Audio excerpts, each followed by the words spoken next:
à tous, on se retrouve chez moi.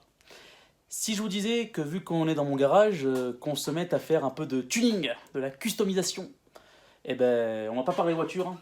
On va parler leurre. Eh oui, si je vous disais que des fois customiser un leurre c'était aussi simple que de changer un hameçon, eh ben suivez-moi, ça se passe là.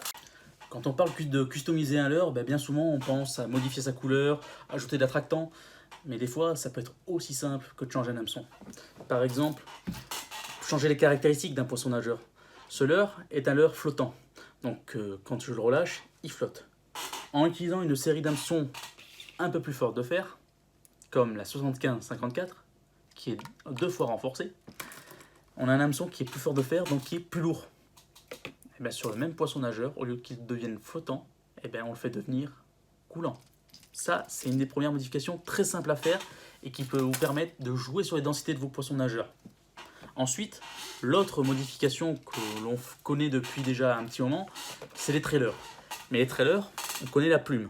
Maintenant, avec la série 75-48 de chez VMC, on a des palettes métalliques qui sont vraiment très très efficaces.